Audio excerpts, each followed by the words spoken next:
Hello everybody, video here for you today. This is the no cap recap of Lost U-Boats of World War II, Season 1, Episode 2, called Lost Nazi Artifacts. Aired March 5th, 2024. Happy birthday, Jack! If you missed any of my recaps of the Curse of Oak Island and companion show episodes, there's a link to the playlist in the upper right. Let's get into it.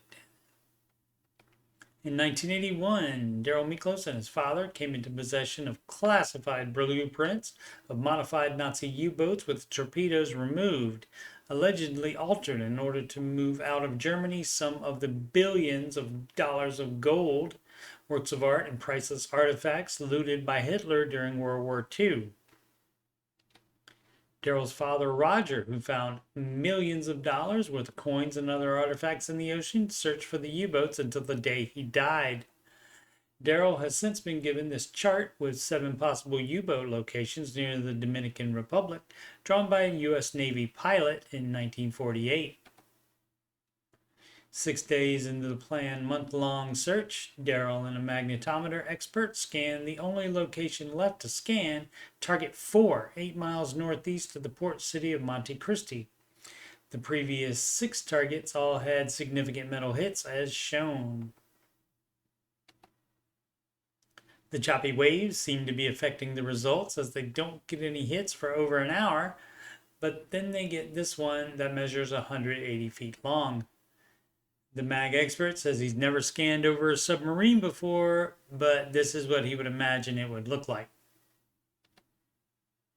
When they did their first dive in episode 1, they chose the highest magnetometer reading, which at the time was target 2. For the next dive, they again choose to go with the highest. They just scanned target 4. Target 2 yielded not a U-boat, but this sunken merchant ship. The Target 4 dive begins with Daryl and Steve not seeing anything metal. A U-boat or anything else could be completely covered over with nature after being there for 80 years. So they search the reefs. After a metal detection hit, they find this pistol. Not wanting to lose it, they take it up to Garth to examine in the boat. The weather has taken a turn for the worse, so they end the dive for the day.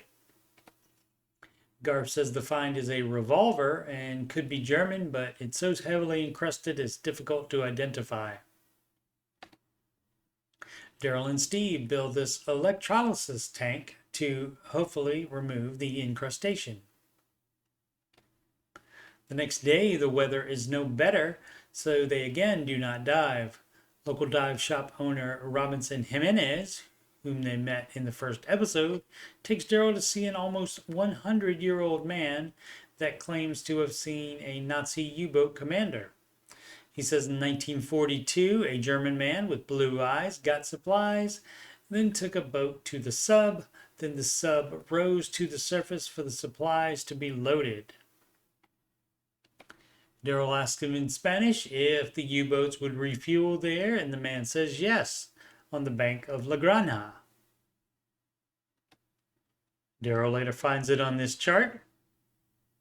Since the weather is not cooperating for a dive further out, he decides to try to find the pier the old man spoke of. Garth goes out for some reconnaissance with a drone and finds what he thinks is the pier. The next morning, before the dive on the suspected pier, they take a look at the revolver. They're able to remove some of the corrosion, but there's still nothing definitive.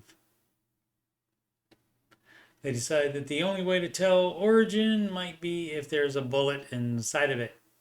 They cut it open with a hacksaw. The bullet casing is not brass because it would have a green patina. At the beginning of World War II, although brass provides a tighter seal and fewer malfunctions, Germany began using steel for bullets and saving the brass for higher priorities like circuitry and motor or generator windings. This makes Target 4 even more important. Daryl and Steve dive on the pier and find it in short order.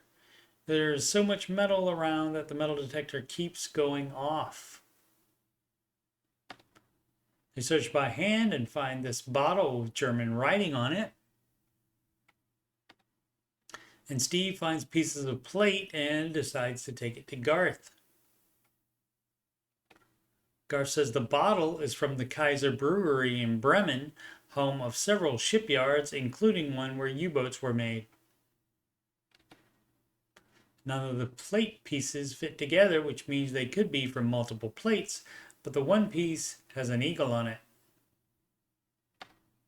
A symbol of statehood from the 1400s, the war eagle was adopted as a symbol of the Nazi Party in the 1920s.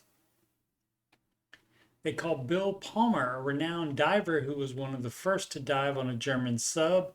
Reportedly, he sank days before the German surrender in 1945. Bill shows a plate he pulled out of that sub, and it has the same font and ink on it that theirs does. Bill says he thinks that their eagle is one that the German Luftwaffe, or Air Force, used. Daryl says he now suspects that the port of Monte Cristi wasn't just a refueling area, but perhaps a secret Nazi base. Next time on an all-new The Lost U-Boats of World War II, Season 1, Episode 3, called The Nazi's Secret Weapon.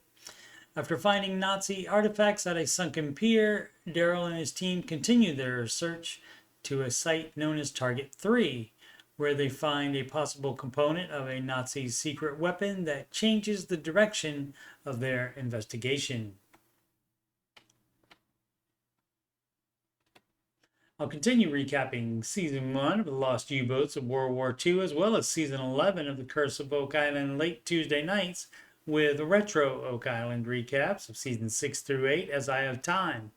Seasons 1 through 5, 9, 10, and the aired Season 11 episodes are already done and are in the Oak Island playlist in the upper right. Upcoming streams, answering your financial questions with Coach Steve Money, Saturdays and Sundays at 4 p.m. Eastern Time. And an upcoming Ramsey Show After Show, March 20th, 6 p.m. Eastern Time. Once again, I'm Coach Steve Money, a Ramsey Solutions certified financial coach. And if you've got money problems or you just want to make sure you're on the right track, you can schedule a free financial coaching consultation / assessment with me at calendly.com/Coach Steve Money. You can email me about coaching or anything else on my YouTube channel, coachstevemoney@gmail.com. Channel donations can go to paypal.me/Coach Steve Money. Alternatively, you can do CashApp, $Coach Steve Money, or Walmart gift card to coachstevemoney@gmail.com. You can add me on the gram at Coach Steve Money, of course. The YouTube channel is youtube.com/Coach Steve Money. Thank you for watching. Please subscribe, like, and comment.